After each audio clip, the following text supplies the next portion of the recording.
नमस्कार, बहुत स्वागत है आप सभी का। मैं हूं सौरभ शर्मा आपके साथ। आप देख रहे हैं आपका प्रोग्राम कहानी कुर्सी की और चारों मेहमानों से आपको मैं मिलवा देता हूं। आज हमारे साथ विजय चौक से विजय त्रिवेदी जी हैं। सर, बहुत स्वागत आपका। हमेशा विनोद भाव में रहने वाले विनोद अग्निहोत्री जी हमारे साथ हैं।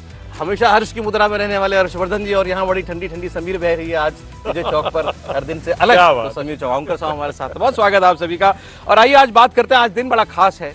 आज जुम्मा तो है ही, फ्राइडे शुक्रवार की नमाज होती है आज, और आज ये रमज़ान का आखिरी जुम्मा है जिसको अलविदा का जुम्मा कहा जाता है। तो आज की नमाज बड़ी महत्वपूर्ण होती है, और इससे पहले आपने देखा लगातार खासकर उत्तर प्रदेश के अंदर बड़ी चौकसी बरती गई थी, और कुछ पुलिस की तरफ से फरमान भी निकले कि सड़कों पर नमाज बिल्कुल नहीं होगी। कहीं ये भी चल गया कि छतों पर भी नमाज नहीं होगी। तो इसके साथ साथ all India Muslim personal law board ने एक अपनी तरफ से एक फतवा सा जारी कर दिया कि लोग आज जाएं नमाज पढ़ने के लिए तो अपनी दाहिनी बाजू पर काली पट्टी बांध करके जाएं। ये वक्फ बिल के विरोध स्वरूप आज वो अपना प्रोटेस्ट दर्ज कराएं, ये काली पट्टी पहन करके वो अपनी नमाज पढ़ें। तो आज हमारे रिपोर्टर्स अलग अलग जगहों पर मौजूद हैं, खास तौर पर संभल, मेरठ, पश्चिम उत्तर प्रदेश के कुछ और इलाके, लखनऊ, पटना, तमाम जगहों पर जहां खास तौर पर चौकसी है और फोकस भी है। और संभल जैसी जगह जो कि अति संवेदनशील बन चुकी है आजकल, तो पुलिस ने वहां पर बिल्कुल अभूतपूर्व इंतजाम किए हुए हैं कि नमाज बिल्कुल शांति से अदा की जाए। तो वो रिपोर्टर्स हमारे आपको बताएंगे कि क्या वहां खास तौर पर ये जो all India Muslim personal law board की विरोध की अपील थी, आम लोगों में इसका कोई असर दिखाई दिया, या आज हम ये मान लें कि इस संस्था का कम से कम कोई जोर अब आम मुसलमानों पर नहीं है। आम मुसलमान अब इन सब बातों से आगे बढ़ गया है। नमाज धर्म का मामला है, और उसमें काली पट्टी बांध करके किसी कानून को, किसी बिल को लेकर के विरोध जताना, ये कहाँ तक उचित है। ये बात आज पार्लियामेंट के अंदर भी उठी है। ऐसी बातें कहने वाले लोग वहां भी दिखाई दिए कि भाई राजनीति को धर्म में ना मिलाया जाए। तो ये बातें आज हम आपके साथ करेंगे। कुछ बयान मैं आपको पहले दिखा देता हूं, फिर हमारे रिपोर्टर मनीष प्रसाद, वो इस वक्त संभल में मौजूद हैं। अब नमाज का वक्त होने को जा रहा है, तो लोग बड़ी तादाद में मस्जिद की ओर बढ़ रहे हैं। उन्होंने बहुत लोगों से बात भी की है, प्रशासन से भी बात की है, उनकी बात सुनवाऊंगा आपको। फिलहाल आपको कुछ बयान दिखाता हूं। वो जो अपील हुई थी कि काली पट्टी पहने आज मुसलमान, वो अपील किन्होंने की बोर्ड की तरफ से। कुछ मुस्लिम सांसद जो आज पार्लियामेंट में आए, उन्होंने क्या कहा। बीजेपी की तरफ से अपील की जा रही है कि आज आम मुसलमानों को, इन संस्थाओं को दिखा देना चाहिए कि ये अपनी पॉलिटिक्स कहीं और जाकर के करें, हम पर ये इस किस्म के फतवे न ला दें। सुनिए। इस रमजान मुबारक के महीने में जुम्मतुल बया के मौके पर भी आपको अपना एहतजाज दर्ज करवाना है। इस सिलसिले में आपसे दरख्वास्त की जाती है कि अब जुमे की नमाज में जाएं तो अपने दाहिने हाथ में काली पट्टी लगाकर खामोशी के साथ में एहतजाज का मुजाहरा करते हुए मस्जिद में जाएं, और उसकी वीडियो खींचकर भी वायरल करें, और all India Muslim personal law board के सोशल मीडिया डेस्क पर भी भेजने की कोशिश करें। मुझे उम्मीद है कि आप इस तहरीक में शामिल होंगे।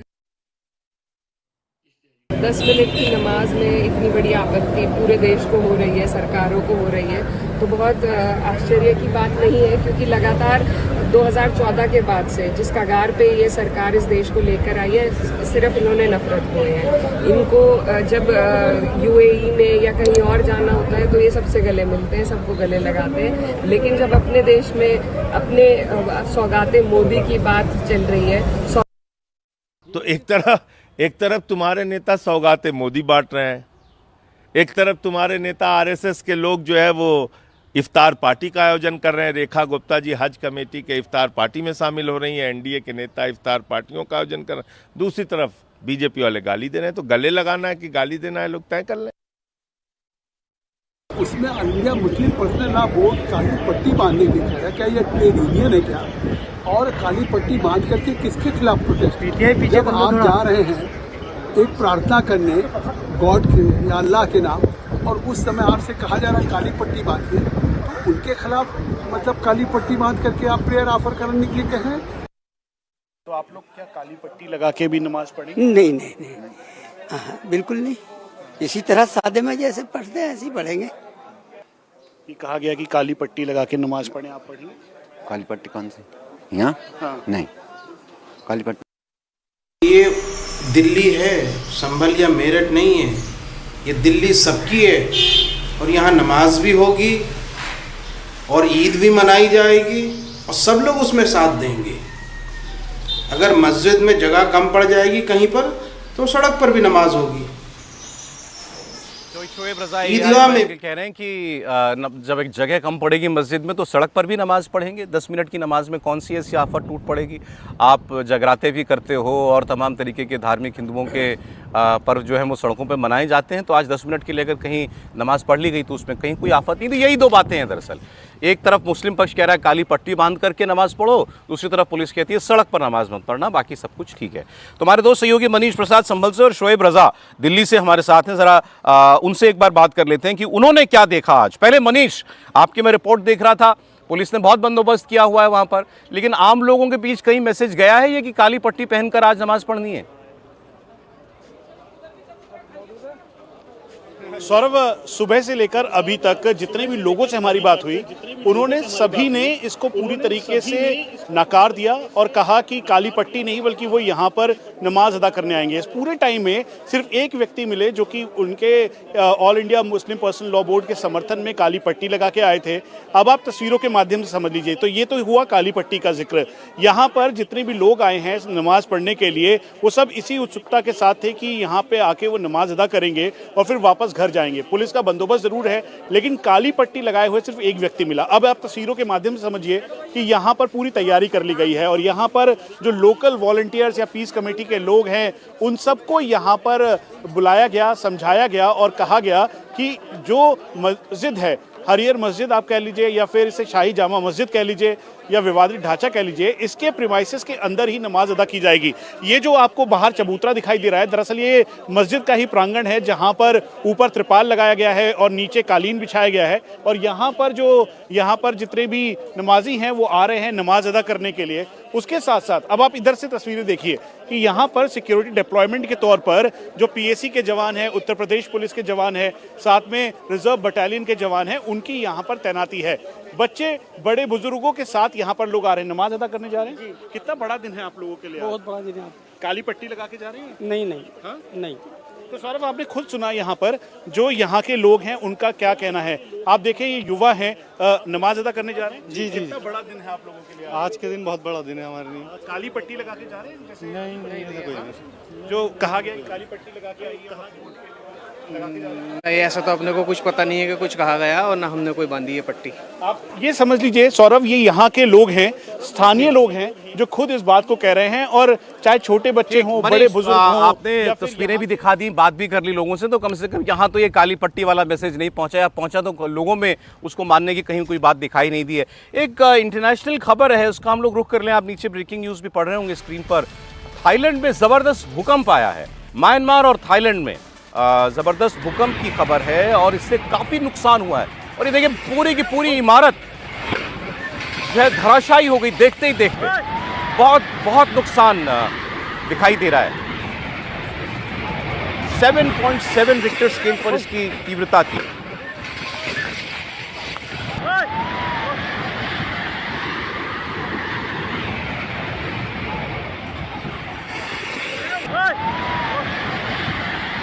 प्रकृति का कहर कितना जानलेवा हो सकता है आप देख रहे हैं खुद अपनी आंखों से।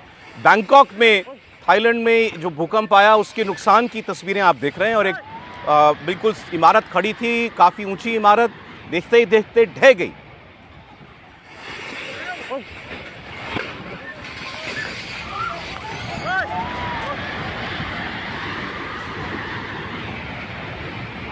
कई जगहों से म्यांमार और भूटान में, माफ़ कीजिएगा, थाईलैंड में काफ़ी नुकसान की खबरें हैं।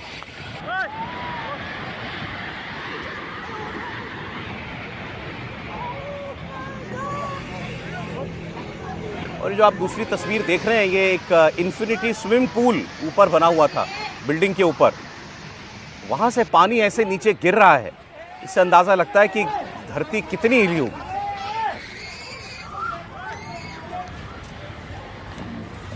चीख पुकार मची हुई है लोगों के बीच में।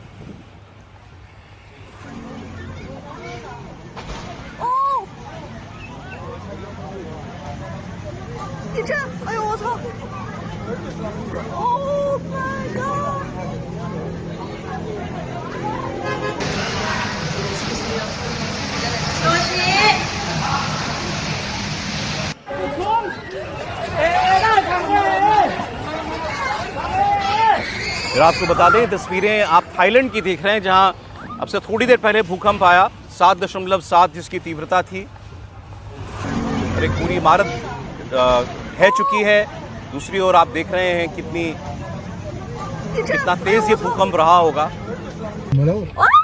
स्विमिंग पूल आमतौर पर कई इमारतों के ऊपर आजकल बनाए जाते हैं होटल वगैरह में, वहां से ऐसे पानी बह रहा है नीचे, उससे अंदाजा लगता है कि जैसे कोई प्याला छलका दिया जाता हो, ऐसे पूरी इमारत हिली और उसके बाद पानी नीचे गिरने लगा।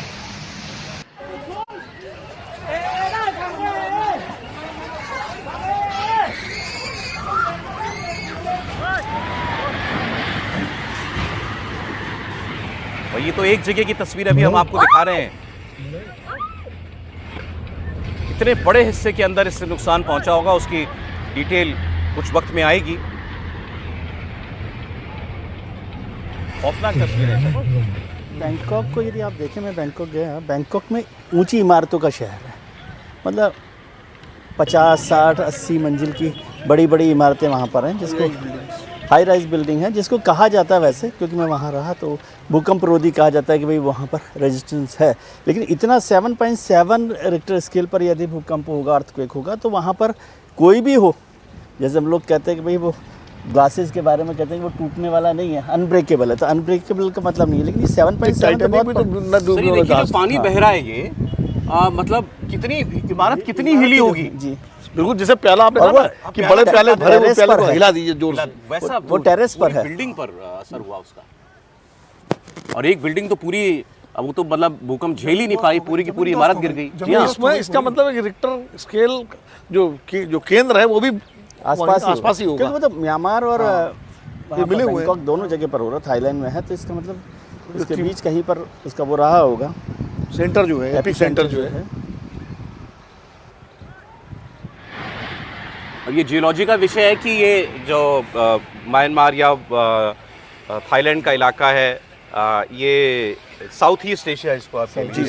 मतलब ये कैसा माना जाता है, जैसे हम दिल्ली में खड़े हैं तो दिल्ली को एक किस्म से इस स्पेसिफिक जोन में है, दिल्ली जोन में आता है, दिल्ली भी इस स्पेसिफिक, इसीलिए अक्सर हल्के झटके महसूस किए जाते हैं। जो प्लेट्स हैं अभी वो अंदर कई बार चेंज होती हैं, हिलती हैं, तो कोर्स बदलती हैं। जैसे चर्चा हो रही थी, विनोद जी भी बात कर रहे थे, जापान का हम जिक्र करते हैं, क्योंकि जापान पूरा का पूरा देश ही सेस्मिक जोन में है, लेकिन उसने अपने आप को इस तरह से रीडिजाइन कर लिया पूरे देश को, कि वहाँ पर वुडन स्ट्रक्चर हैं, बड़ी बिल्डिंग्स हैं, तो भी उनको किस तरह से, इसलिए वहाँ पर भूकंप तो जापान में सबसे ज़्यादा आते हैं, ऑलमोस्ट हर हफ्ते 2 हफ्ते में कोई भूकंप को डिजाइन कर लिया और शैली कर लिया है। लेकिन ऐसे शहर में ऐसी जगह आ जाए भूकंप, जैसा आपने बताया, जहाँ हाई राइज बिल्डिंग्स बहुत हाई राइज, और बैंकॉक जो है ना बहुत ही डेंस शहर है, पॉपुलेशन के हिसाब से भूकंप में डेंसली पॉपुलेटेड सिटी है, हमेशा हाई राइज बिल्डिंग को खतरा ज्यादा रहता है। ये कुछ वहाँ पर जो और मलबा वगैरह दिखाई दे रहा है, उसकी तस्वीरें भी आई हैं और रेस्क्यू टीम्स जो है वहाँ मौके पर पहुंची है। जहाँ भी नुकसान हुआ है, ट्रैफिक थम गया, चलती गाड़ियाँ ठहर गई बिल्कुल जब ये भूकंप आया। भूकंप की रेंज बहुत बड़ी दिख रही है, थाईलैंड में है, म्यांमार में है, और चीन के भी एक प्रोविंस में इसका 7.7 है, और मतलब 3 मिनट तक लगातार ये आया है। जैसे होता है ना कि आप 3 मिनट तक, तो 3 मिनट तक अगर 7.7 का रिक्टर स्केल है तो कितना खतरनाक है। और जो विजय जी कह रहे हैं कि बैंकॉक तो पूरी तरह से डेंस है, दुनिया में सबसे ज्यादा वो फ्लाईओवर और ऊंची इमारतों का शहर माना जाता है, तो एकदम से वो तो वहां अगर है तो कितनी तबाही हुई शायद उसका अनुमान तो बाद में ही लग पाएगा। अभी जन हानि की तो खबर ही नहीं आ रही। और ये भी ये भी मतलब कई बार दुनिया में ये बात तो होती है क्लाइमेट के बहाने, दूसरे बहाने से, कि ये जो स्काई स्क्रैपर्स, बहुत ऊंची बिल्डिंग, बहुत ऊंची इमारतें बनाना, हमने सबसे ऊंची बना दिया, इसकी जो होड़ लगी है गगनचुंबी भवनों को भी जरा सोचना चाहिए, जो गगनचुंबी भवनों की, हाँ, क्या वो शहरी विकास का सही रास्ता है भी या नहीं भी, क्योंकि जब आपके पास जगह ही नहीं होगी तो फिर आप उसमें मुश्किल जो पता चल रहा है इंटरनेट से, मैग्नीट्यूड 7.7 इस अर्थक्वेक का रहा है, और जो प्रभावित देश हैं वो बांग्लादेश, भारत के भी एक हिस्से पर इसका असर बताया गया, मतलब हमारे पूर्वी छोर पर कुछ असर इसका है, लाओस, म्यांमार, थाईलैंड, चाइना, और इसका जो केंद्र बताया जा रहा है वो 12 किलोमीटर सागाइंग म्यांमार में इसका केंद्र बताया जा रहा है। म्यांमार में होगा तो हिंदुस्तान के भी जो हमारा नॉर्थ ईस्ट का इलाका है, मणिपुर, नागालैंड, मिजोरम जो है, वो भी उस पर असर उसका पड़ेगा ना। म्यांमार में ज़्यादा नुकसान हुआ है। अल जजीरा की रिपोर्ट आ रही है अभी कि म्यांमार में ज़्यादा हताहत हुए, 40 जो केंद्रीय वहीं पर है, 40 से ज़्यादा निश्चित लोगों रूप से की केंद्र खबर जहाँ आ होगा वहाँ ज़्यादा तीव्रता उसकी होती है। बाकी जगह तो धीरे धीरे डाइल्यूट हुई है। गिर रही हैं, धराशायी हो रही हैं, उसमें नंबर्स का तो अनुमान लगा लगाना पाना अभी मुश्किल है। बिल्कुल ही असंभव है। It's too लेकिन early पूरी to की पूरी speak बिल्डिंग धराशायी हो जा रही टू है अर्ली अब इस बिल्डिंग में कोई खाली बिल्डिंग तो होगी नहीं, लोग होंगे, ऑफिसेज होते हैं, ऑफिसेज होंगे। और इसका कोई अलर्ट नहीं Business था, centers कोई होते हैं। इवैक्यूएशन तो कराया नहीं गया था कि उससे और इस कोई- समय मुझे लगता है ये वहाँ अर्ली मॉर्निंग का होगा, ये सर 11:50 पर आया है। 11:50। 11:50 पर वहाँ आया के है, लोकल 3 टाइम मिनट में। तक चला है और धरती से 10 किलोमीटर नीचे। लोकल 11 लोकल टाइम में वहाँ के। हाँ, उनके हिसाब से 11:50 पर। लेकिन ईश्वर करे बहुत तबाही, बहुत ज़्यादा नुकसान ना हो, लेकिन तस्वीरें देखकर तो ये आशंका बनी हुई है कि इससे बहुत बड़ा नुकसान हो जो सकता है। बिल्डिंग ऐसे भरभराई है, जैसे जीवन शैली का जिक्र जैसे हर्षी ने कहा कि पहले हमारे यहाँ पहाड़ों में ज़्यादातर घर जो है लकड़ी के बने होते थे, तो वहाँ पर भी पहाड़ी इलाकों में ज़्यादा भूकंप आते हैं। तो मैं देखा था उत्तराखंड को, हिमाचल को मैंने इतना लंबे समय तक देखा, यहाँ पर भी देखा, उत्तराखंड में भी पहले ज़्यादातर घर लकड़ी कंक्रीट के नहीं बनते थे। कंक्रीट के नहीं बनते थे। जोशीमठ में देखिए ना, जम्मू जोशीमठ कश्मीर में हर घर में दरार आ गई थी। जोशीमठ में कितना हाँ, बड़ा वो हाँ, तो त्रासदी जम्मू हुआ है। उत्तरकाशी में जब हुआ उत्तरकाशी में जब हुआ था। भूकंप आया। तो पहले वो सारे वुडन फ्लोर वाले घर होते थे, वुडन उनकी छत होती थी, तो उसमें नहीं नुकसान होता था। लेकिन अब तो सब कंक्रीट की, और वहाँ भी बहुमंजिली बिल्डिंगें बन रही हैं ना, पहाड़ों पर भी आप देखिए। पहाड़ों पर तो नॉर्मली 6-7 मंजिल 8 मंजिल की तो वैसे ही हैं बिल्डिंग्स। नहीं, शहरी विकास को लेकर तो नए सिरे से सोचना ही चाहिए, और दुनिया में जो विकसित देशों का पैमाना है वो हमारे लिए नहीं हो, ये भी ध्यान में रखने की जरूरत है। क्योंकि कई बार ये होता है ना कि हम बिल्डिंग बड़ी ऊंची बना देंगे, बहुत शानदार बिल्डिंग बना देंगे, तो वो डेवलपमेंट का पैमाना नहीं हो सकता। इस तरह के जब कोई आपदा आती है, इस तरह का कोई भूकंप, इस तरह का नुकसान आता है, तो हमें लगता है, लेकिन हमको लगता है बस थोड़ी देर की बात होती है, चर्चा होती है फिर बस। उसके बाद हम लग जाते हैं अगले प्रोजेक्ट पर, अगली चीजों पर, और हमारे जो अपने अपना शहर हैं बुर्ज वहाँ किस खलीफा तरह भी से हो रहा है खरीदना वो भी देखने की ये बात है। झटका आया ये, और उसके बाद 12 मिनट के बाद 6:30 की तीव्रता का एक आफ्टर शॉक भी आया। आफ्टर शॉक तो आता ही है। 6:30 की वो तो तीव्रता सब का आफ्टर आफ्टर शॉक शॉक आता भी ही है। काफी तीव्र था। 2-3 बार आफ्टर शॉक होता है करीब करीब, और इतना बड़ा है। इसीलिए लोगों से कहा था बाहर निकले, एक क्योंकि पुल आफ्टर के शॉक- गिरने की भी खबर है थाईलैंड में। इसका मतलब मामला बहुत गंभीर है। बिल्डिंग पुल जा रहा है इसके अंदर। जहाँ पुलों का गिरना, पुल गिर जाना या इमारत ढह जाना, ये तो बहुत बड़े नुकसान की ओर इशारा करता है। तो म्यांमार और थाईलैंड में खास तौर पर अभी इस नुकसान की तस्वीरें देखने को मिल रही हैं।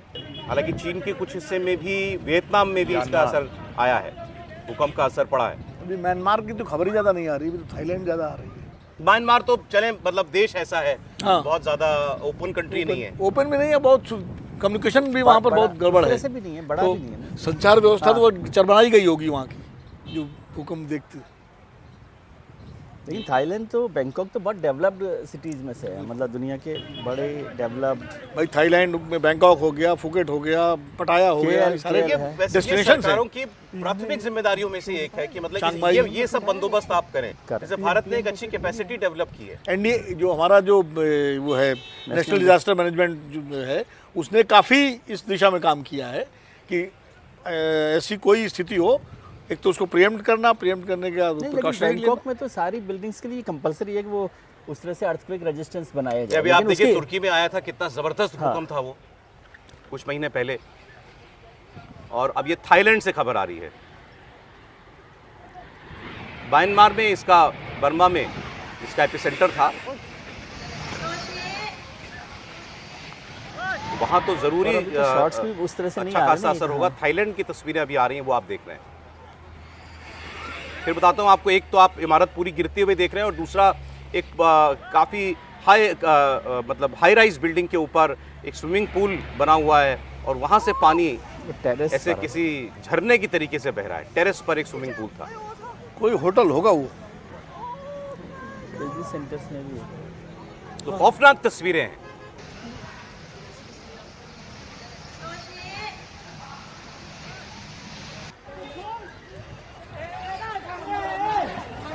और ये जो बैंकॉक की हाई राइज बिल्डिंग्स है ना, ये मल्टीपल वो होती हैं। म्यांमार और थाईलैंड में सड़कें बीच से पूरी चटक फट गई। गई, दरार इतनी भयानक है। और ये दो हिस्सों जो में बढ़ गई शर्तें। सैगाइंग वहाँ का शहर जो है, सैगाइंग तो वहाँ सेंटर की है। जो इरावड्डा नदी है, शायद मैं सही प्रोनाउंस कर पा रहा हूँ, प्रोनाउंसिएशन ठीक ना हो, लेकिन उस नदी पर है, और इस पुल के गिरने की खबर है। और जो म्यांमार की राजधानी है वहाँ भी बहुत भयानक तबाही की खबरें यंगून में जो रिपोर्ट्स है कि बैंकॉक में लोग सड़कों पर आ गए हैं, लगातार लोगों को बिल्डिंगों से खाली कराया गया क्योंकि लगातार आफ्टर शॉक जिस तरह से आए हैं, और ये दिख रहा है कि एक के बाद एक कई बिल्डिंग जो एक दूसरे के ऊपर गिरी हैं उनसे भी बहुत तबाही हुई है। तो सरकार ने, जो थाईलैंड की सरकार है, उसने इमरजेंसी मीटिंग बुलाई हुई है, एक के ऊपर एक इमारतें गिरी हैं। चाइना का जो यन्नान प्रोविंस है वहाँ भी भारी तबाही की खबर है। ये अभी तक जो रिपोर्ट्स आ रही हैं 7.7 मैग्नीट्यूड हम लोग चर्चा कर ही चुके हैं।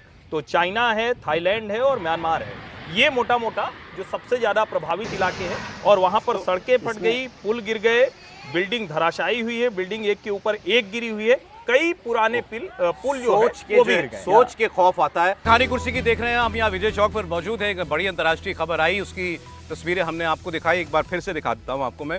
बैंकॉक में और म्यांमार में बड़ा नुकसान भूकंप की वजह से हुआ है। 7.7 तीव्रता का भूकंप आया है 11:50 लोकल टाइम, और उसकी वजह से जो तस्वीरें दिखाई दे रही हैं इस वक्त थाईलैंड की, बैंकॉक की, वो तो खौफनाक तस्वीरें हैं। इमारतें गिर गई हैं, सड़कों में दरारें आ गई, सड़कें फट गई हैं, एक के ऊपर एक बिल्डिंग गिर गई हैं। ये आप, और लोगों में कैसी दहशत है वो आप देख सकते हैं। इस खबर से जुड़ा जो भी अपडेट होगा वो लगातार हम आपको देते रहेंगे, क्योंकि वाकई बड़ी खबर है। जैसे ये आप देखिए, बिल्डिंग एक तरीके से झूल रही है और ऊपर स्विमिंग पूल का पानी जो है झरने की तरीके से बह रहा है। क्रेन लगी हुई है ऊपर, बिल्डिंग के ऊपर क्रेन गिर गई। पूरे शहर, पूरे देश से ऐसी खबरें कमोबेश आ रही हैं, हर हिस्से से। चीन भी, उसका भी एक हिस्सा प्रभावित बताया जा रहा है। ये देखिए आप, ऊपर एक बिल्डिंग क्रेन लगी हुई थी, वो कैसे गिरी है।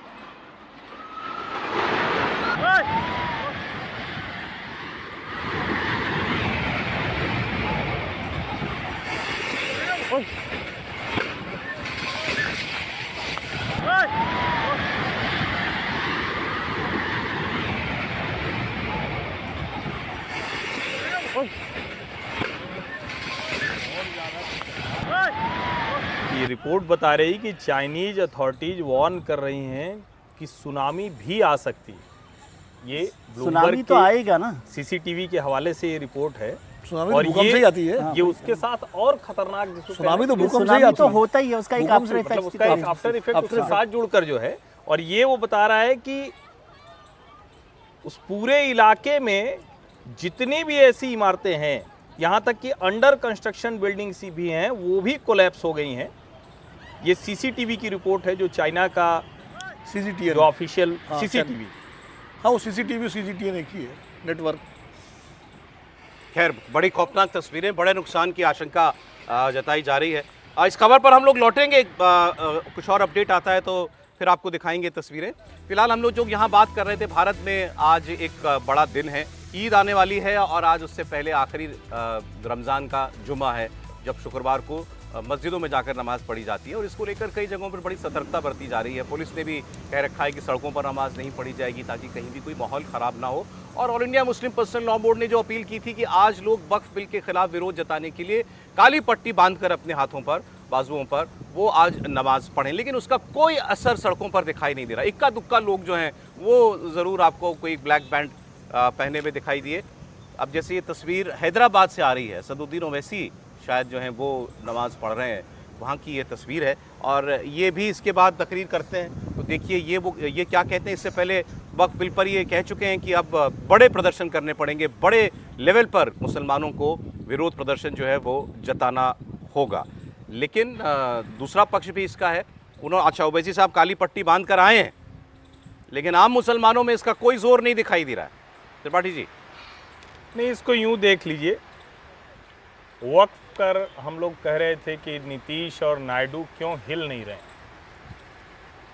सीधा सीधा ये चित्र बता रहा है क्यों नहीं हिल रहे। जितने लोग जंतर मंतर पर धरना प्रदर्शन कर रहे थे, जितने लोग हैदराबाद में धरना प्रदर्शन कर रहे थे, जितने लोग पटना में धरना प्रदर्शन कर रहे थे, वो जहां नमाज पढ़ने गए होंगे आज, वहां काली पट्टी है।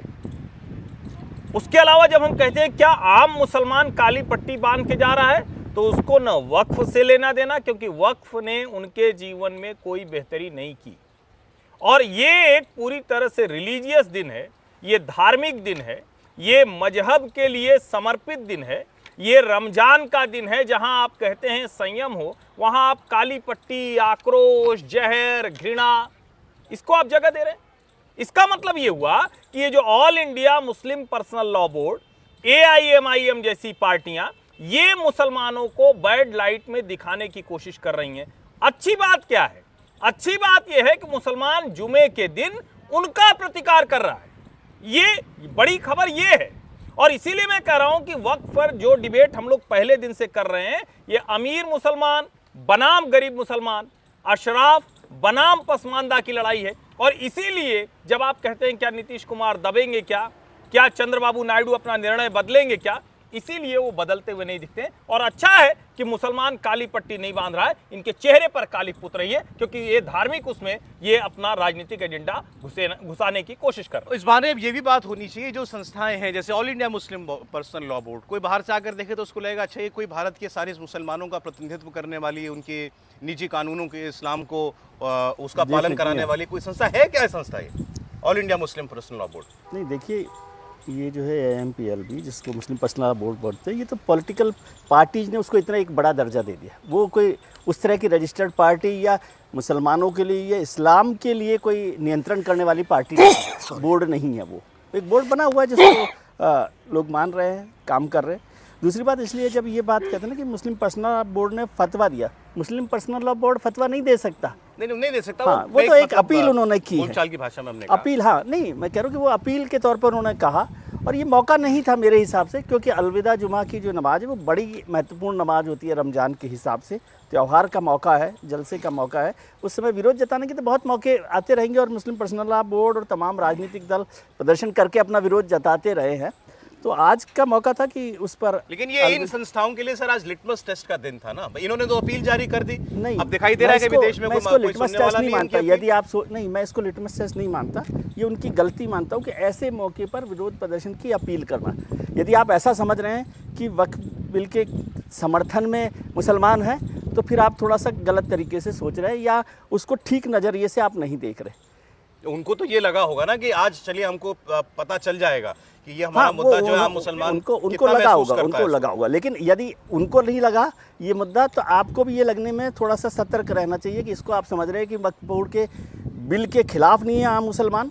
तो मेरे हिसाब से राजनीतिक तौर पर ये समझ ठीक नहीं है। नहीं, लेकिन विजय सर, ये समझ ठीक नहीं है ये आप कह सकते हैं, लेकिन अगर उसको, ये तो शांतिपूर्ण था ना, ये तो सबसे आसान तरीका था, न कहीं मजलिस जुटानी थी, न कहीं तकरीर करनी थी, काली पट्टी बांधनी थी। अगर वो भी मुसलमान नहीं कर रहा है तो इसका मतलब क्या हुआ? नहीं, कुछ एक तो ये कि वो त्योहार का मौका है, वो त्योहार मना रहे हैं अपना, और अलविदा जुमा की जो नमाज है वो आप कह रहे हैं जब वक्फ, और मेरे ख्याल से मुस्लिम पर्सनल लॉ बोर्ड ने उसको उस तरह से मैनेज ही नहीं किया। आप ये कह रहे हैं जब वक्फ के नाम पर प्रदर्शन करने की कॉल जाएगी तब आप तो लोग निकल सकते हैं। देखिए विजय जो कह रहे हैं बात, पहली बात तो ये अपील है। फतवा अलग चीज़ है। फतवा तो किसी रिलीजियस इशू में जो सवाल पूछा जाता है किसी मुफ्ती से या उलेमा से, उसका वो व्याख्या करता है शरीयत के हिसाब से या इस्लाम के कानूनों के हिसाब से। दरअसल क्या है कि एक तो अचानक आपने जारी की, क्या वो मैसेज पहुंचा नीचे तक?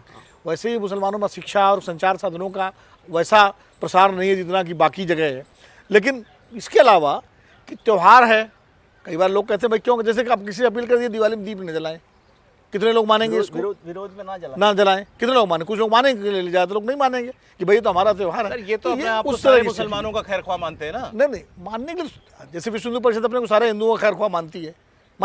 मानने के लिए कोई कुछ भी मानता रहे, लेकिन क्या है, क्या सवाल ये है कि एक मुसलमान हो या हिंदू हो, एक इंडिविजुअल भी तो है, उसकी अपनी सोच भी तो है। कोई भेड़ बकरी थोड़ी है कि किसी ने कह दिया। हाँ, कभी भावनात्मक मुद्दे ऐसे आते हैं कि लोग उस पर जमा होते हैं, रिएक्ट करते हैं, लेकिन हर समय रिएक्ट करें ये भी थोड़ी है। आज तो उनका आखिरी अलविदा की नमाज है, उनको शायद लोगों को लगा होगा कि ये मौका नहीं है इस चीज़ का, और ये तो इनको भी रीथिंक करना पड़ेगा मुस्लिम पर्सनल लॉ बोर्ड को। और मुस्लिम पर्सनल लॉ बोर्ड की समस्या क्या है कि मुस्लिम पर्सनल लॉ बोर्ड जो है वो अपने को मानता है मुसलमानों का होल सोल रिप्रेजेंटेटिव, लेकिन वो है नहीं। वो एक पर्सनल लॉ बोर्ड की पर्सनल लॉ उनको ज़्यादा राजनीतिक दल इसलिए बनाते हैं, उनको लगता है कि भाई इनके कॉल पर मुसलमान वोट देता है। लेकिन ये वो जमाना गया जब इनकी कॉल पे वोट देते थे या देते रहे होंगे कभी।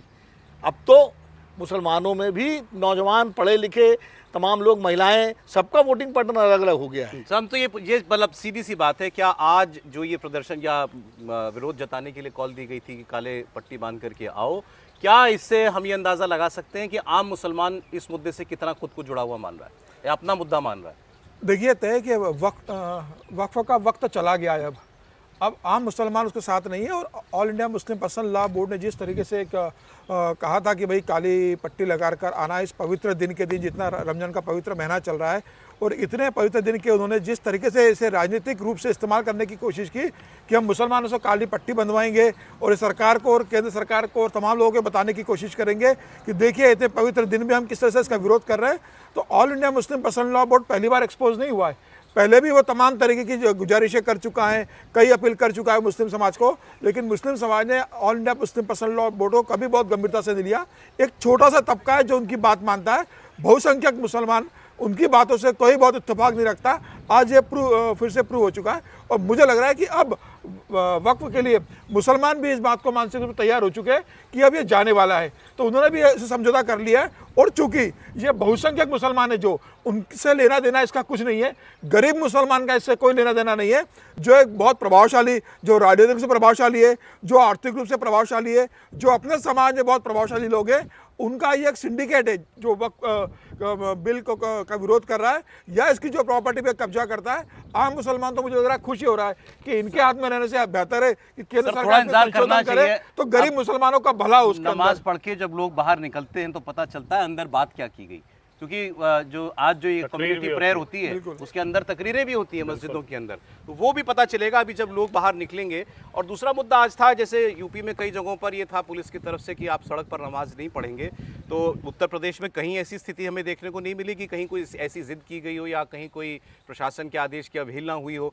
जयपुर में आपने एक तस्वीर देखी, पूरी सड़क पर लोग नमाज पढ़ रहे हैं, तो वहाँ प्रशासन का आदेश नहीं रहा होगा, ऐसा यहाँ व्यवस्था की गई होगी कि भाई यहाँ पर अलाउ किया जाता है लोगों को सड़क पर आकर। जयपुर की जो जामा मस्जिद है जी, वो बीच शहर में है, ये जौहरी बाजार में है। हाँ, तो वो पुराना शहर है, पुराना शहर है और जौहरी बाजार है, वहाँ पर वो मस्जिद है। जामा मस्जिद की जगह ही नहीं है, तो वहाँ पर हमेशा ही वो पूरी सड़क का जो एक हिस्सा है बड़ी चौपड़ से और एक चौराहे तक बाजार के करीब करीब 100-200 मीटर का, उस जगह को रोक, उसके भी एक साइड रोक के, दोनों तरफ नहीं, एक तरफ की। जो वसुंधरा राजे के समय बहुत अच्छा डिसीजन हुआ था, जब वसुंधरा राजे राजस्थान की मुख्यमंत्री थी, तब वसुंधरा राजे ने कहा था कि आप सड़कों पे इस तरह से ट्रैफिक डिस्टर्ब मत करो, दुकानें बंद होती है। देखिए, आप इसमें सड़क की एक तरफ खाली है, कितने लोग आना है, एक बड़ा मैदान, एक बड़ा सेंटर आपको हम अलॉट कर देते हैं, सब लोग वहाँ पर जाके अपनी नमाज अदा करें, न सड़क बाधित होगी न दुकानदार बाधित होंगे, और आपको हम बड़ा स्टेडियम है वो अलॉट करते हैं। जितने लोगों को मस्जिद में जगह नहीं मिल पा रही है वो स्टेडियम में चला जाए, बड़े दो दूसरे सेंटर्स हम उसमें आपको जगह देंगे, आप वहाँ ऑर्गेनाइज करो। और वसुंधरा ने ये किया था,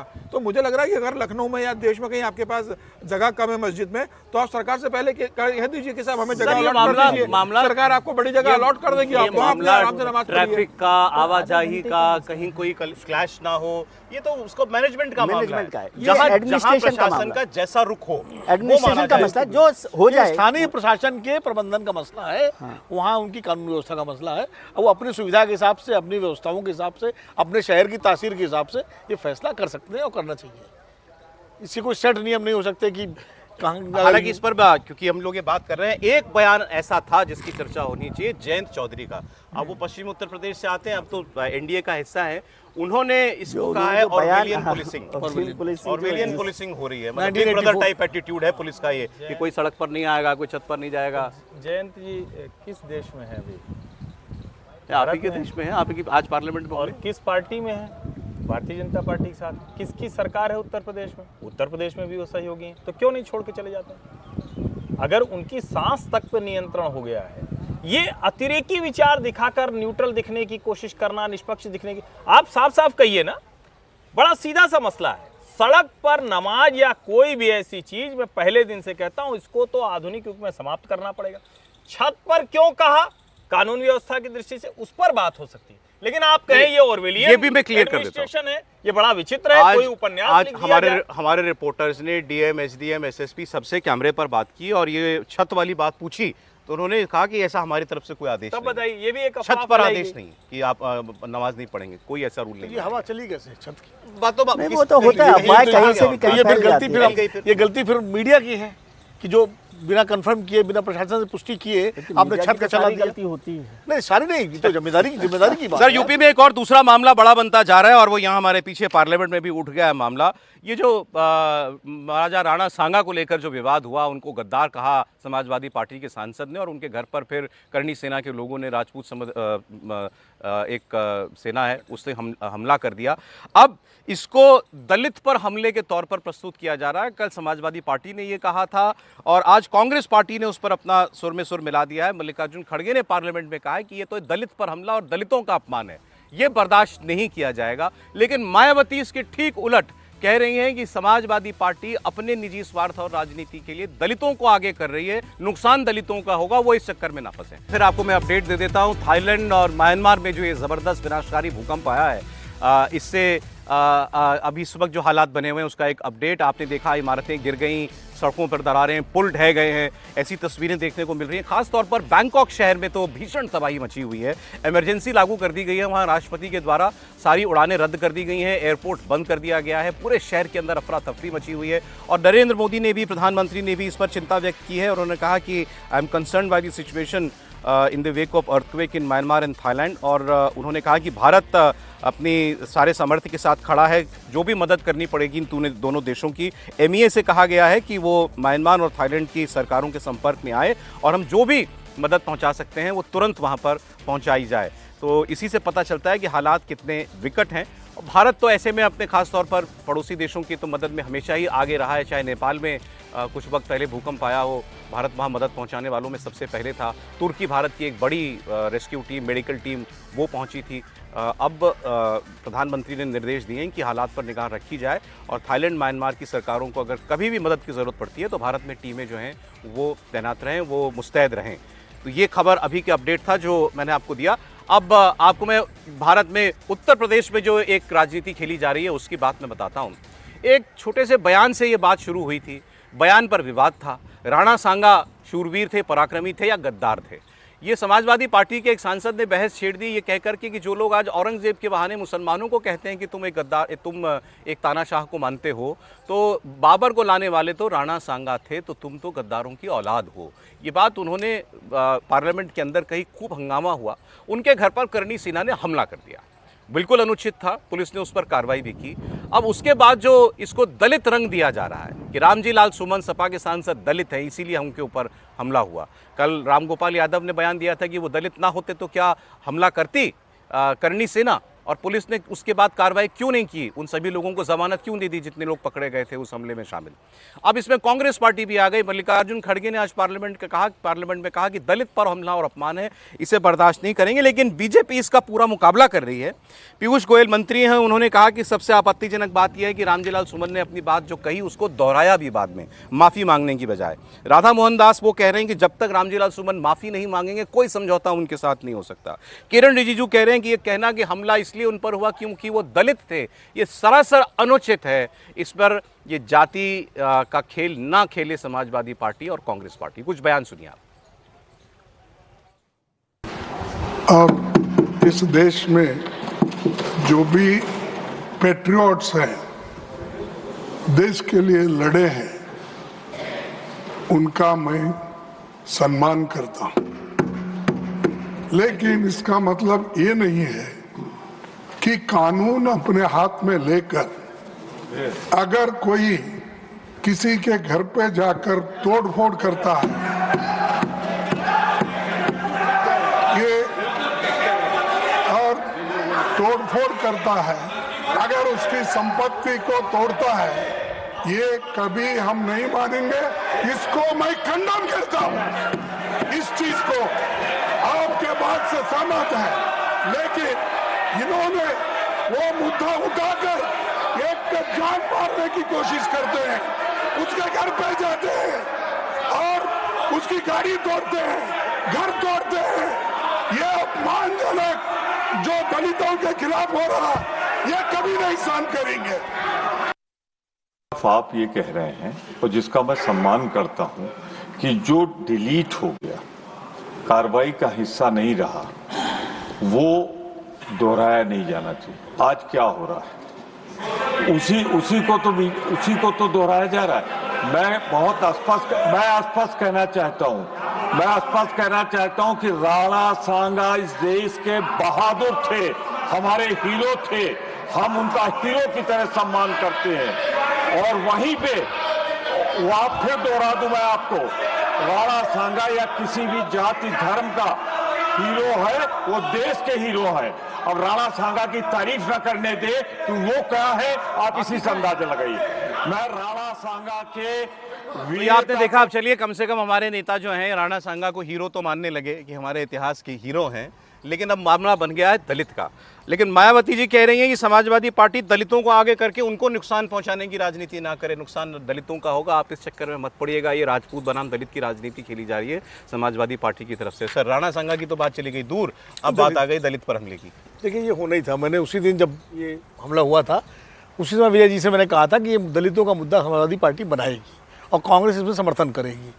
ये वैसे ही है कि जैसे राहुल गांधी ने जब एक उपनाम को लेकर के भाषण दिया था और उस पर उनके खिलाफ कार्रवाई हुई थी गुजरात कोर्ट से, और उसके बाद सस्ता गई थी, तो बीजेपी ने कहा था सारे पिछड़ों का अपमान है, सारे पिछड़ों का अपमान है। याद है आपको? याद है? तो वैसे ही नैरेटिव समाजवादी पार्टी बनाने की कोशिश कर रही है कि राजनीतिक दल इस तरह लपकते हैं चीज़ों को जब कोई मसला होता है। मायावती जी की दिक्कत यह है कि चूँकि दलित उनकी अपनी कॉन्स्टिट्यूंसी है, कोर कॉन्स्टिट्यूंसी है, वो उस पर अपना एक अधिकार मानती हैं, तो उनको लगता है कि रामलीलाल सुमन भी जाने माने दलित नेता है, उनका भी बहुत लंबा कैरियर है और वो लंबे समय से लोकसभा में भी रहे, राज्यसभा में भी रहे, मंत्री भी रहे केंद्र में।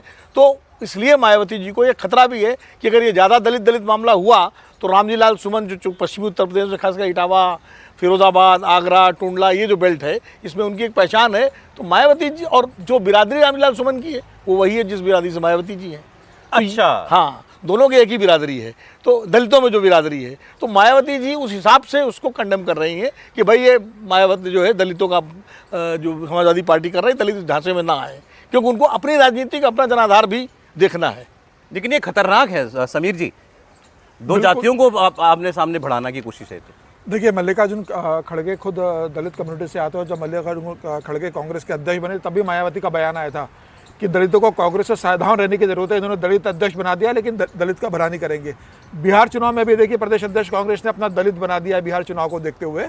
और अब ये जिस तरीके से राणा सांगा पे कहा गया, और जब लगा समाजवादी पार्टी को कि भाई ये गलती हो चुकी है हमसे, अब ये तीर छूट गया है, हालांकि वो लोकसभा के अंदर कहा था, तो अब उसके ऊपर आपके ऊपर कोई केस दर्ज हो नहीं सकता, तो अब कैसे इसकी भरपाई की जाए, तो उनको एक मौका मुहैया करा दिया करणी सेना ने हमला करके। करणी सेना ने जैसे हमला किया, उन्होंने इसे दलित अस्मिता का मुद्दा बना दिया, दलितों पे हमला बना दिया, और अब कांग्रेस दलितों का बात उठाएगी, समाजवादी पार्टी जो पीडीए की बात करती है दलितों की बात उठाएगी। मुझे लगता है अब ये सब दलितों को लेकर मामलों को करेंगे, लेकिन जो नुकसान होना था समाजवादी पार्टी को वो होगा ये कह देने से कि आपने दलित पे हमला कर दिया, इससे समाजवादी पार्टी का कोई भला नहीं होगा। अखिलेश यादव अगर ये कह देते कि मेरे सांसद ने जो कहा है वो गलत है, राणा सांगा देश के हीरो है और मैं उनकी तरफ से माफ़ी मांगता हूँ, या मैंने सांसद से कहा है कि उस पर अपना खेत प्रकट करे, तो मुझे लग रहा ये मामले का पटाक्षेप हो जाता। लेकिन आप इसमें बीजेपी की भूमिका कैसे देखते हैं? बीजेपी की जो मैंने 2-3 बयान देखे, चाहे पीयूष गोयल हों कि इन्होंने अपना गलत बयान फिर दोहराया, क्यों रिजिजू कह रहे हैं कि दलित थे इसलिए पर हमला करना ये बिल्कुल गलत बात है, मतलब ऐसा सोचना। राधा मोहन दास कह रहे हैं माफ़ी मांगेंगे तभी समझौता होगा। बीजेपी इसमें एक पक्ष क्यों बन रही है या बनती जा रही है, ऐसा लग रहा है आपको? नहीं, बीजेपी को पक्ष बनना ही चाहिए। क्यों बनना चाहिए? धृष्टता कोई करे, बददिमागी किसी की हो, तो उसका जवाब किसी को तो देना पड़ेगा। और ये राहुल गांधी के मोदी उपनाम को चोर कहने वाला मसला नहीं है, ये कहीं से जुड़ता नहीं है। रामजी लाल सुमन को जातीय आधार पर किसी ने टिप्पणी नहीं की, ये जुड़ता नहीं है, दूर दूर तक नहीं जुड़ता है। रामजी लाल सुमन ने राणा सांगा को गद्दार कहा और राणा सांगा के बहाने हिंदुओं को गद्दार कहा। उन्होंने यही तो कहा ना कि औरंगजेब को कहकर जो उनके समर्थन में लोग खड़े हैं उन मुसलमानों को कहते हो, तो हिंदुओं तुम भी तो राणा सांगा गद्दार था, बाबर को बुला कर लाया था, झूठ बोला। पहली बात तो वो तो खुद दौलत खान और दूसरा एक लोधी था, उन्होंने बुलाया था। राणा सांगा हिंदू नायक हैं। करणी सेना राजपूतों का संगठन बनाकर वो राजपूतों के लिए काम करती है, उनके उस किए को कोई उनके साथ नहीं खड़ा होगा क्योंकि उन्होंने कानून हाथ में लिया, तोड़फोड़ किया। लेकिन रामजी लाल सुमन पर क्या कार्रवाई हुई? होनी चाहिए थी या नहीं होनी चाहिए थी? क्या रामजी लाल सुमन को किसी ने भी अब तक जाति सूचक या जाति के आधार पर जाति के दायरे में कोई टिप्पणी की? नहीं की है। भारतीय जनता पार्टी का स्टैंड एकदम स्पष्ट है, हिंदू नायक पर, भारत के नायक पर यह हमला हुआ है। माफी मांगनी चाहिए रामजी लाल सुमन को। और हिंदू में हर कोई आता है, समाजवादी पार्टी औरंगजेब, रामजी लाल सुमन का राणा सांगा, अखिलेश यादव का गोवंश यानी गौशाला, और फिर एक तरह से कहें कि हिंदू आस्था, ये लगातार हिंदुओं को अपमानित करने की कोशिश कर रही है। भाजपा को राजनीतिक तौर पर बिल्कुल लड़ना चाहिए। जिसको आप कह रहे हैं कि वो हिंदुओं के पक्ष में खड़े हो, वहां कोशिश ये है कि इनको ये अगड़ों के साथ खड़े। एक लाइन में जोड़ दूं, एक लाइन में, राणा सांगा भारत के नायक हैं, खाली हिंदुओं के नायक नहीं है। राणा सांगा जब लड़े बाबर से तो हसन खान मेवाती के नेतृत्व में मुसलमानों का बहुत बड़ा वर्ग जो है राणा सांगा के पक्ष में लड़ा था बाबर से, और उस हसन खान मेवाती को पकड़ के बाद में बाबर ने बहुत क्रूरता से मारा था। अफगानों का एक बड़ा जत्था जो है बाबर से लड़ा था राणा सांगा के साथ। तो राणा सांगा सिर्फ हिंदुओं के नायक नहीं है, राणा सांगा भारतीय इतिहास के नायक है। नहीं, लेकिन आज दोनों ही बात मैंने कही, हिंदू नायक और भारतीय नायक। भारतीय जनता पार्टी तो इसी तरह से देखती भाई, है। इसको जो नहीं देखते कांग्रेस और समाजवादी पार्टी ने इसको दलित का मामला बना दिया। पहले भी मैंने यही कहा सर, उन्होंने उसको दलित का मामला बना दिया कि जो लोग रामजी लाल सुमन के साथ खड़े हैं वो दलितों के साथ हैं। दूसरा पक्ष जो कह रहा है, जो बीजेपी के नेता कह रहे हैं कि रामजी लाल सुमन पहले माफी मांगे, तो वो कहाँ खड़े हैं इस पूरे विवाद में? विजय जी, देखिए प्ले आउट कैसे होगा? एक तो ये समझ लीजिए कि जो पॉलिटिकल लीडर्स जो कर रहे हैं, उनके बनाने से राणा सांगा जो है नायक नहीं बन रहे। आप बनाए ना बनाए, आप उन्हें गाली दें तब भी राणा सांगा राष्ट्र के नायक हैं, उसमें कोई विवाद नहीं होना चाहिए। इसमें दो मुद्दे हुए। पहली बात तो ये कि रामजी लाल सुमन ने जो कहा उसे हाउस से डिलीट कर दिया गया, उसमें से एक्सपंज कर दिया गया है। उसके बाद उन्होंने दोबारा कहा है, तो ये भी एक गंभीर मसला है ना कि आप किसी बात को उस तरह से, वो संसदीय परंपराओं के भी खिलाफ है। जब इस चेयर ने आपके बयान को एक्सपंज कर दिया तो उसको दोबारा उस तरह से बात करना, और ये समझना कि आप दलितों के खिलाफ खड़े होकर, दलितों, अखिलेश जी जो कह रहे हैं या खरगे साहब कह रहे हैं, तो ये कोई दलित वर्सेस अपर कास्ट मामला बनने वाला नहीं है। इस तरह से कोई बड़ा मसला नहीं हो रहा, नहीं बनेगा। मतलब थोड़ा बहुत जो जितने दिन चलाने की कोशिश करते हैं आप चला लें। मायावती जी की चिंता का जिक्र हो ही गया कि मायावती जी को रामजी लाल सुमन का जिक्र वहाँ पर हो रहा है, और भारतीय जनता पार्टी भी केवल इसको, भाई हिंदुओं के नायक है तो दलित भी तो हिंदू हैं। नहीं, खतरा ये है कि क्या, खतरा ये है कि कहीं वो ये कह रहे हैं ना, पुलिस ने कार्रवाई नहीं की करणी सेना के खिलाफ। पुलिस ने तो बहुत सख्त कार्रवाई की है वहाँ पर, वो मैंने देखी कोशिश थी। ये कि दिखाया जाए कि ये सरकार और भाजपा ये करणी सेना के पक्ष में खड़ी है। नहीं, ये तो दिख ही रहा है ना, इसमें क्या है? दिख रहा है। हाँ, इसमें क्या आपत्ति है? कोई सख्त कार्रवाई बहुत जो हुई थी वो मैंने देखी। मैंने पूछा था कल भी कि आगरा में बुलडोजर है कि नहीं है, और वो आपने शॉट हमने चलाया था इसमें कि जब वो गाड़ी जो है पुलिस के बैरिकेड को तोड़ते हुए पुलिस उसके सामने खड़ी है, उसी पर चढ़ने की वो कोशिश वहाँ पर हो रही है। लेकिन मुद्दा वो नहीं है। गाइडलाइंस आ चुकी है बुलडोजर को लेके, तो उसका नागपुर के बाद आई है क्या सर? तो पहले से है ना? नहीं, उत्तर प्रदेश में कोई भी बुलडोजर ऐसा नहीं चला है जो सुप्रीम कोर्ट की गाइडलाइन से इतर हो। कोई होते, सुप्रीम कोर्ट ने फैसले उस पर दिया बुलडोजर पर। सुप्रीम कोर्ट ने सारे फैसले उत्तर प्रदेश के बुलडोजर पर दिए। और इस पे बुलडोजर क्यों चलेगा भाई? बुलडोजर तो जब कोई अपराधी है, कोई बड़ा दंगाई है, तब चलता है। इस तरह से अगर बुलडोजर चलने लगे तब तो धरना प्रदर्शन वाले पे, ये तो शांतिपूर्ण प्रदर्शनकारी करने पे, तब तो बड़ी मुश्किल। ये तो शांतिपूर्ण प्रदर्शनकारी थे, अहिंसक थे, सारे बहुत ही शांति से काम। इस पर बहस नहीं हो रही, लेकिन मैं कह रहा हूँ दलित और राजपूत अपर कास्ट का ये मुद्दा बहुत बनने वाला नहीं है। 2-4 दिन और ये घटना तब हुई है अखिलेश जी के कहने जब आगरा में उसमें मुख्यमंत्री जी मौजूद थे, और जब चाक चौबंद व्यवस्था सुरक्षा होती है जब किसी भी शहर में मुख्यमंत्री होते हैं, इसलिए ज्यादा गंभीर मामला। चलिए सर, आगे बढ़ते हैं। ब्रेक का समय हो गया, लेकिन उसके बाद आपको बहुत इंटरेस्टिंग खबर दिखाऊंगा मैं। ममता बनर्जी कुछ दिनों से यूके की, इंग्लैंड की यात्रा पर हैं, और वहाँ वो ऑक्सफोर्ड यूनिवर्सिटी में कॉलेज में व्याख्यान देने के लिए गई थी। लेकिन राजनीति तो कहीं पीछा नहीं छोड़ती, राजनीति तो देश की बाउंड्री नहीं देखती है। तो वहाँ पर लेफ्ट के कुछ छात्र संगठनों से जुड़े लोग उस सभागार में खड़े हो गए, और उन्होंने वहाँ पर जिरह करनी शुरू कर दी मायावती के, माफ़ कीजिएगा, ममता बनर्जी के साथ कैमरे पर।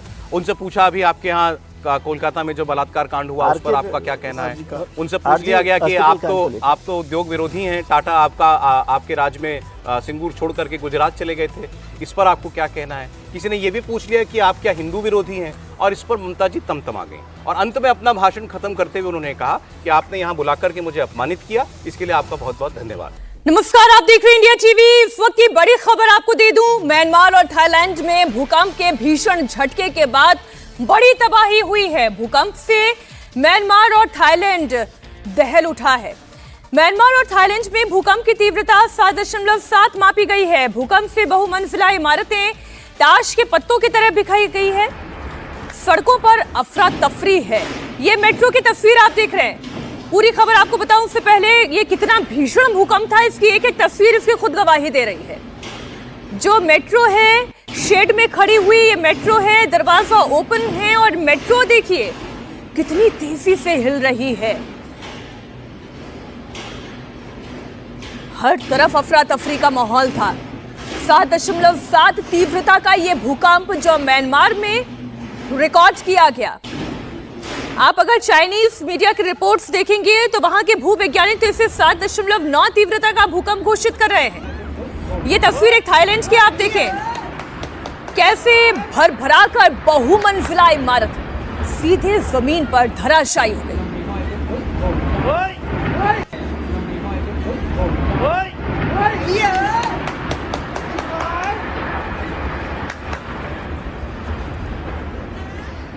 चारों तरफ चीख पुकार मच गई।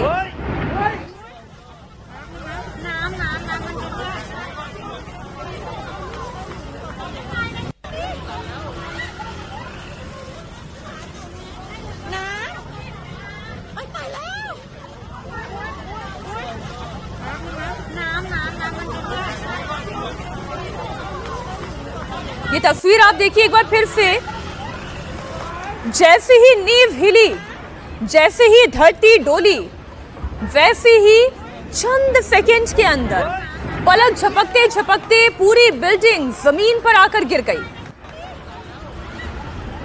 लोग इधर उधर अपनी जान बचाने के लिए भागने लगे। जो वहां पर नीचे जमीन पर मौजूद थे उनके अंदर दहशत थी। पुल से जो गाड़ियां गुजर रही हैं उन लोगों के अंदर इतनी दहशत थी। ये देखिए एक फूड डिलीवरी बॉय यहां पर दिखाई दे रहा है, उसने वहीं पर अपनी बाइक को रोक दिया। लोग दहशत में हैं, अपने अपने कैमरों में इस मंजर को रिकॉर्ड कर रहे हैं। ये देखिए ये एक और तस्वीर, बहुमंजिला इमारत है और चूंकि ये बहुमंजिला इमारत है और इस तरीके की हाई राइज बिल्डिंग में ज्यादातर टॉप फ्लोर्स पर ही स्विमिंग पूल्स बने होते हैं। बिल्डिंग इतनी तेजी से हिली, ये कंपन इतना जबरदस्त था कि पहले पूल से पानी आकर सीधा नीचे गिरा। एक और ये तस्वीर आप देखें, आसपास जो लोग दिखाई दे रहे हैं वो चूंकि यहाँ पर काम कर रहे थे इसलिए उनके सिर पर ये हेलमेट आपको दिखाई दे रहा है, ये हेड गियर दिखाई दे रहा है, क्योंकि यहाँ पर काम करने वाले मजदूर, कंस्ट्रक्शन वर्कर्स, कर्मचारी यहाँ पर दिखाई दे रहे हैं। जैसे ही बिल्डिंग नीचे घिरी, बेतहाशा लोग दौड़ते हुए दिखाई दिए। एक और एक ऐसी तस्वीर इस वक्त आप देख रहे हैं, इस बहुमंजिला इमारत के भी टॉप फ्लोर पर चूंकि स्विमिंग पूल बना हुआ है इसलिए वहां से कैसे झरने की तरह पानी आकर नीचे गिर गया। एक फोर्स के साथ नीचे पानी आकर गिरा है। ये देखिए तस्वीर, ओह नीचे, अरे वो था, ओह माय गॉड।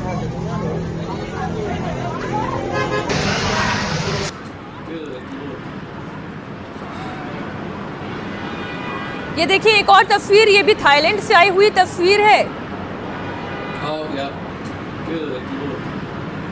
ये जिस तरीके की तस्वीरें हैं, एक एक तस्वीर भयावह है, परेशान करने वाली है। घरों के अंदर आई हुई दरारें इस वक्त आप देखें, घर के अंदर इतनी बड़ी बड़ी दरारें आई हैं, प्लास्टर पूरा टूट कर नीचे गिरा हुआ दिखाई दे रहा है, घर के अंदर भी घर के बाहर भी। पूरी की पूरी बिल्डिंग कहीं पर नीचे आ गई। अच्छा, आप लोगों के लिए देखिए कितना चुनौतीपूर्ण ये समय है और अक्सर इस तरीके के जब झटके आते हैं उसके बाद एक आफ्टर शॉक का भी खतरा हमेशा बना रहता है, इसलिए लोग अपने घरों में नहीं जा रहे हैं।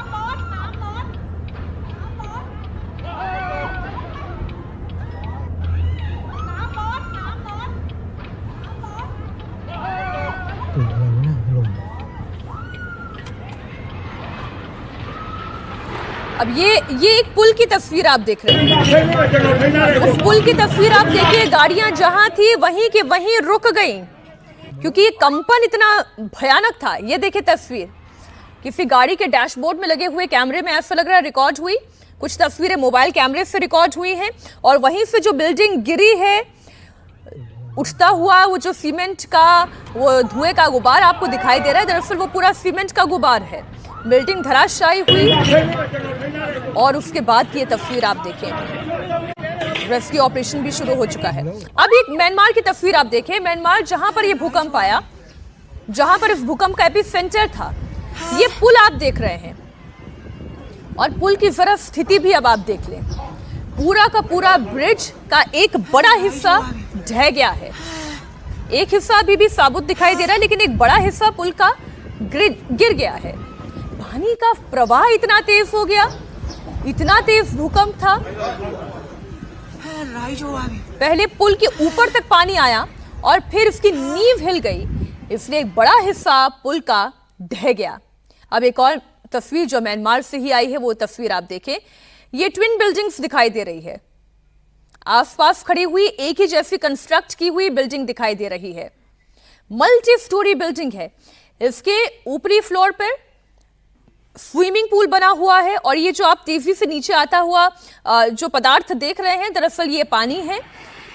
इस स्विमिंग पूल का पानी नीचे की तरफ आता हुआ दिखाई दे रहा है।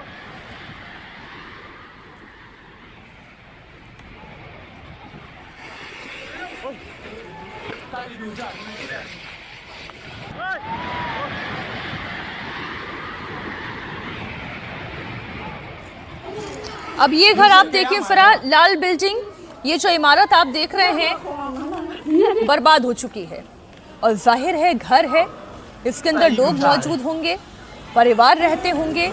मुख्य सड़क पर बनी हुई बिल्डिंग है। लोग आगे की तरफ दौड़े जरूर हैं, जिससे कि अगर कोई वहां पर मदद के लिए चीख पुकार है तो वहां तक राहत पहुंचाई जा सके। लेकिन इस तरीके की जब भी घटना आती है, रिस्पॉन्स टाइम जितना तेज होगा उतनी ज्यादा लोगों की जान बचाई जा सकती है। म्यांमार की ही एक और तस्वीर आप देखें।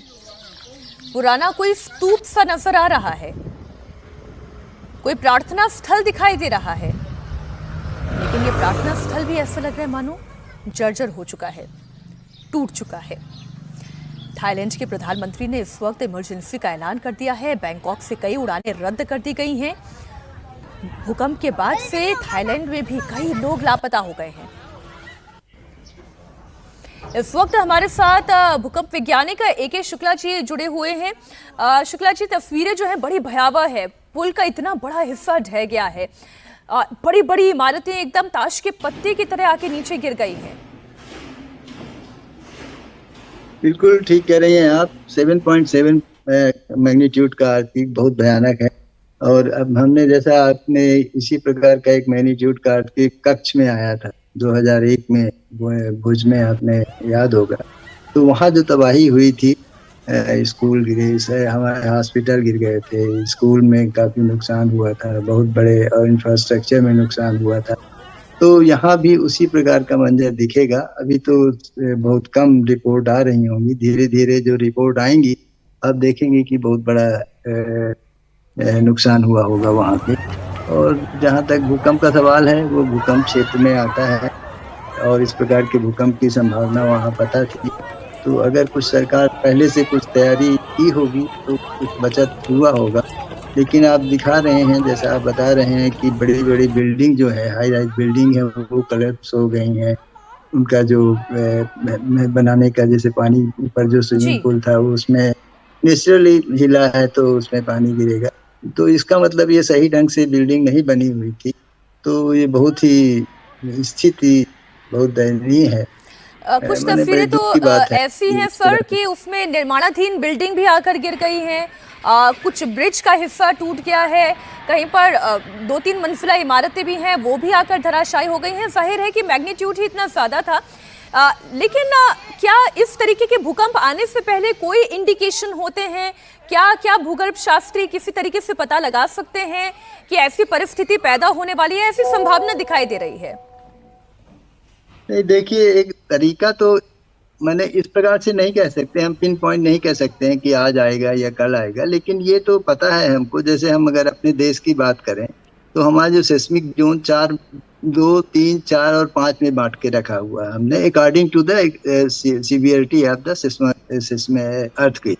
जैसे 5 जोन में जो हमारे क्षेत्र हैं उसमें बड़ा भूकंप आ सकता है, 8 मैग्नीट्यूड तक का भूकंप आ सकता है। उसमें नॉर्थ ईस्ट एरिया है, कश्मीर का कुछ भाग है, उत्तराखंड है, और इधर आपका कच्छ का इलाका है। फिर हमारा दिल्ली भी जोन 4 उससे थोड़ा सा कम अगर मान लें तो जोन, तो ये तो हमको पता है कि किस क्षेत्र में कितना भूकंप आएगा, उसका असर मोटा मोटी कितना होगा। लेकिन अगर हमको ये कोई कहे कि आप बता दीजिए कि भूकंप कब आएगा, ये संभव नहीं, ये जो है अभी कहीं भी संभव नहीं है। इसलिए बेहतर होता यही है कि हम अपने घरों को ध्यान में रखें, क्योंकि जैसा कि आप देख रही हैं कि अगर घर अगर सुरक्षित होता, भूकंप रोधी बना हुआ होता तो नुकसान नहीं होता। लेकिन ये दुर्भाग्य है कि कुछ बहुत सारी अपनी अपनी समस्याएं हैं, सामाजिक समस्याएं हैं, आर्थिक समस्याएं हैं, जिसकी वजह से हम लोग अभी अपने इस तरह से जो डेवलप्ड कंट्री हैं, कुछ ऐसे देश हैं जहाँ पर कि जैसे यूएसए में है, कैलिफोर्निया में फॉल्ट के ऊपर शहर बसा हुआ है, लेकिन वहाँ पे नुकसान ज्यादा नहीं होता है। तो ये एक बड़ी समस्या है और बस आपदा है, हम अब रोने के अलावा भी कुछ है नहीं। जी जी जी, बहुत शुक्रिया ए के शुक्ला जी, इंडिया टीवी को समय देने के लिए। भूकंप की तस्वीरें इस वक्त जो कोई भी देख रहा है उसका दिल दहल रहा है, क्योंकि वाकई में इस तरीके का भूकंप भारत ने झेला है। अभी जो भूवैज्ञानिक भी हमारे साथ जुड़े थे, के शुक्ला जी, वो बता रहे थे कि कच्छ में भी भारत ने जो भूकंप झेला उसकी तीव्रता इतनी थी। आप याद करें जो काठमांडू में भी भूकंप आया था, नेपाल में आए हुए भूकंप की भी तीव्रता बहुत ज्यादा थी। जो 2014-15 में जो भूकंप आया था वो भी उतना ही खतरनाक था। लेकिन अगर इस भूकंप की बात करें, इसकी तीव्रता 7.7 मापी गई है और ये जमीन की सतह से 10 किलोमीटर अंदर भूकंप का केंद्र था। और तबाही आप देखिए, खड़ी हुई मेट्रो जिस तरीके से हिल रही है जैसे मानो खिलौना हो कोई।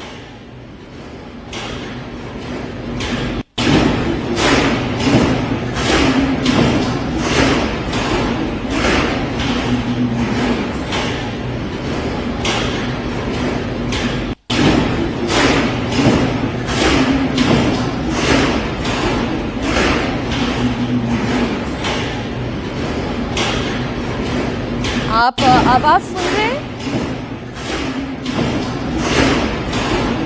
ये आवाज मेट्रो के हिलने की आवाज है। ये देखिए एक और तस्वीर, एक एक करके तमाम तस्वीरें सामने आ रही हैं। जिस वक्त ये भूकंप आया था कैसे लोग एक दूसरे को पकड़कर खड़े हो गए।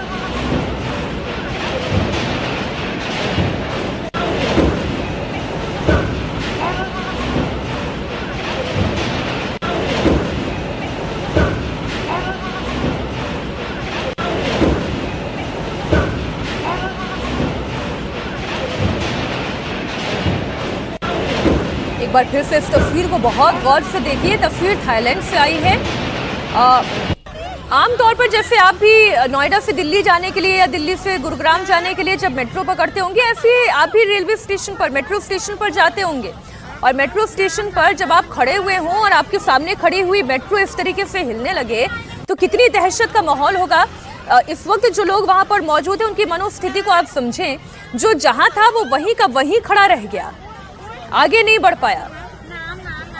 एक और तस्वीर जो थाईलैंड से आई है, भूकंप के बाद थाईलैंड में बहुत लोग लापता हो गए हैं। इस तस्वीर को आप देखिए।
तस्वीर हम आपके सामने रख रहे हैं। देखिए एक एक करके जितनी भी तस्वीरें आप देखेंगे, लोगों के अंदर कितनी दहशत है, इसकी तस्वीरें सामने आ रही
थाईलैंड और म्यांमार से जितनी तस्वीरें सामने आ रही हैं वो भयानक तस्वीरें हैं। कहीं पुल ढह गया, कहीं इमारत गिर गई। इस वक्त कई लोग लापता बताए जा रहे हैं।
अब देखिए एक सड़क की एक और तस्वीर। जो लोग अपने घरों से बाहर थे वो तो थे ही, और जो लोग अपने घरों के अंदर मौजूद थे उनके लिए ये दहशत के सबसे खतरनाक सेकंड्स थे। ये एयरपोर्ट की तस्वीर है और एक एयरबस इस वक्त जो आप देख रहे हैं वो हिल रही है और सायरन बज रहा है।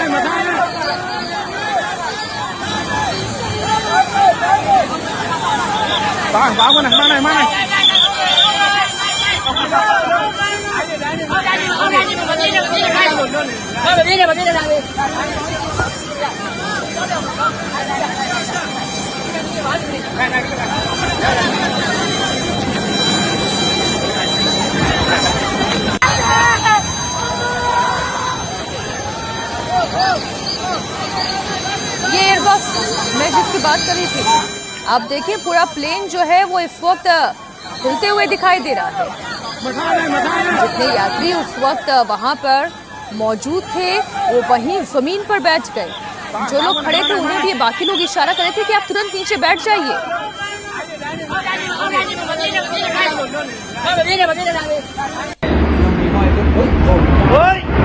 Yeah!